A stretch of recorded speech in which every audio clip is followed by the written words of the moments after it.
गांव में रहने वाला एक नौजवान लड़का अपने मानसिक डर से बहुत परेशान था। उसे हमेशा किसी न किसी बात का डर लगा ही रहता था।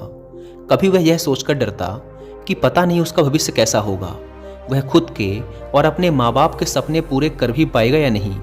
उसे हमेशा यही लगता था कि उसके अंदर बहुत सारी कमियां हैं और इसी सोच की वजह से वह खुद को दूसरों की तुलना में छोटा और कमतर समझता था।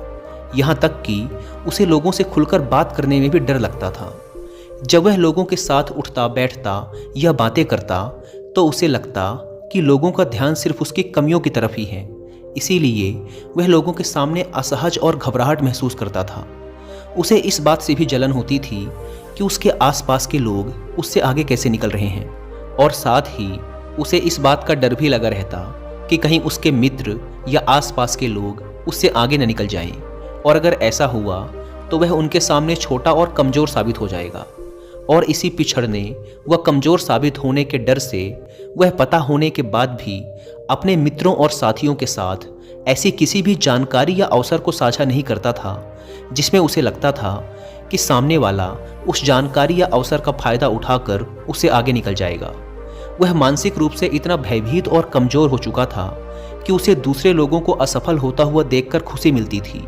वह अक्सर खुद के काम और तरक्की की तुलना अपने आसपास के दूसरे लोगों से करता, और जो व्यक्ति उससे अधिक सफल होता उस व्यक्ति के प्रति उसके मन में जलन और ईर्ष्या के भाव पैदा होने लगते, और जो व्यक्ति उससे कम सफल होता उस व्यक्ति को देखकर उसे खुशी मिलती।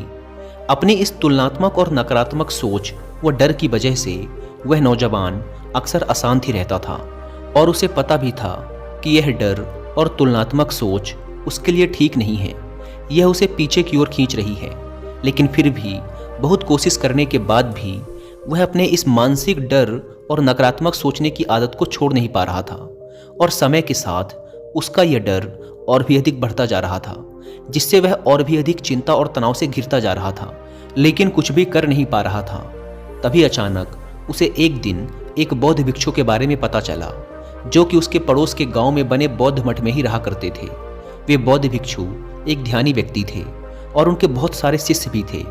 वे अपनी बुद्धि और ज्ञान के बल पर लोगों की बड़ी बड़ी समस्याओं का समाधान निकालने के लिए उस पूरे क्षेत्र में प्रसिद्ध थे। बौद्ध भिक्षु के बारे में जानकारी मिलते ही वह नौजवान लड़का अगले दिन बौद्ध भिक्षु के पास पहुंच जाता है और उनको प्रणाम कर उनके समक्ष एक उदास चेहरे के साथ बैठ जाता है। पहले तो बौद्ध भिक्षु ने उसके चेहरे की तरफ बड़े ध्यान से देखा और फिर एक बड़ी ही शांत और मधुर आवाज में उसके आने का कारण पूछा। उस नौजवान लड़के ने